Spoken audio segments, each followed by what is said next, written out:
നമസ്കാരം. ഓ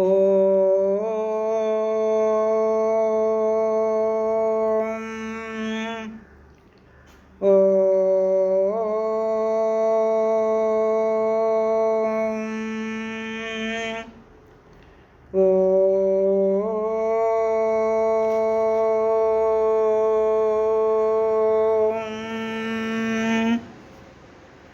സർവമംഗളമംഗല്യേ ശിവേ സർവാർത്ഥസാധികേ ശരണ്യേ ത്രൈംബകേ ഗൗരി നാരായണി നമോസ്തുതേ. ഓം മഹാദേവ്യൈ നമഃ. ശ്രീമദ്ദേവി ഭാഗവതം പ്രഥമസ്കന്ധം ഏകോനവിംശോധ്യായഃ 19 സർഗം.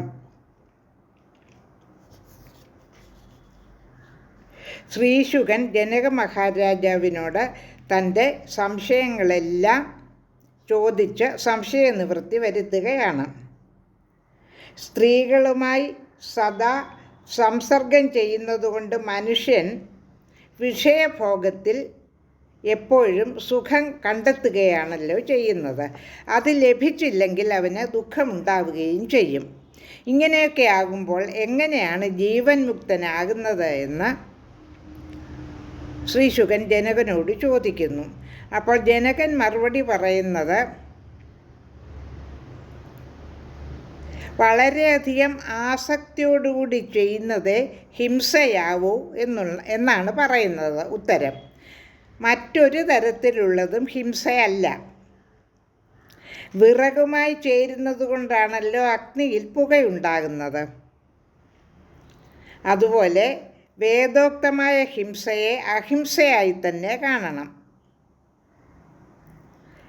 വിഷയാസക്തന്മാർക്ക് അത് ഹിംസയായിരിക്കും.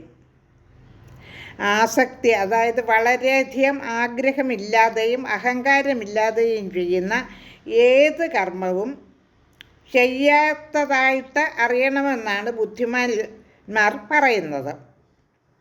യജ്ഞത്തിൽ ഗൃഹസ്ഥാശ്രമികൾ ചെയ്യുന്നതെല്ലാം ഹിംസ തന്നെയാണ്. എന്നാൽ യാതൊരു ആഗ്രഹവും കൂടാതെ അഹങ്കാരമില്ലാതെ ചെയ്യുന്നതായാൽ അത് അഹിംസയുമാണ്. ഇപ്രകാരം ജനകൻ ശുകനോട് പറയുന്നു. 19 സർഗത്തിലെ പ്രതിപാദ്യം എന്താണെന്ന് നമുക്ക് നോക്കാം. അഥ ഏകോനവിംശോധ്യായഃ ശുകൻ്റെ വിവാഹം. ശ്രീശുക ഉവാച. ശ്ലോകം 1. സന്ദേഹോയം മഹാരാജ വർത്തതേ ഹൃദയേ മമ മായാമധ്യേ വർത്തമാനഃ സ കഥം നിസ്പൃഹോ ഭവേത്. മഹാരാജാവേ, എൻ്റെ മനസ്സിൽ ഈ സംശയം നിലനിൽക്കുന്നു. മായയിൽ മുഴുകിക്കഴിയുന്നവൻ എങ്ങനെ അനാസക്തനായി തീരും? ശ്ലോകം 2. ശാസ്ത്രജ്ഞാനം ച സംപ്രാപ്യ നിത്യാനിത്യവിചാരണം ത്യജതേ ന മനോമോഹം സ കഥം ഉച്യതേ നരഃ. ശാസ്ത്രജ്ഞാനവും അതുപോലെ നിത്യാനിത്യ വിവേകവും നേടിയിട്ടും മനസ്സിൽ നിന്ന് മോഹം പോകുന്നില്ലെങ്കിൽ ആ മനുഷ്യൻ എങ്ങനെ മുക്തനാകും? ശ്ലോകം 3. അന്തർഗതം തമച്ഛേത്തും ശാസ്ത്രോദ്ബോധോ ഹിന ക്ഷമഃ യഥാ ന നശ്യതി തമഃ കൃതയാ ദീപവാർത്തയാ. ദീപത്തെപ്പറ്റി പറഞ്ഞതുകൊണ്ട് മാത്രം ഇരുട്ടില്ലാതാകുന്നില്ലല്ലോ. അതുപോലെ ഉള്ളിലെ ഇരുട്ടകറ്റാൻ ശാസ്ത്ര പഠനം കൊണ്ടുണ്ടാകുന്ന ജ്ഞാനം പര്യാപ്തമല്ല. ശാസ്ത്രത്തിൽ നിന്ന് ലഭിക്കുന്നത് പരോക്ഷജ്ഞാനമാണ്. അത് അവിദ്യയെ നശിപ്പിക്കുന്നില്ല. അതിന് അപരോക്ഷാനുഭൂതി അഥവാ ആത്മാനുഭൂതി തന്നെ വേണമെന്നാണ് പറയപ്പെടുന്നത്. ശ്ലോകം 4.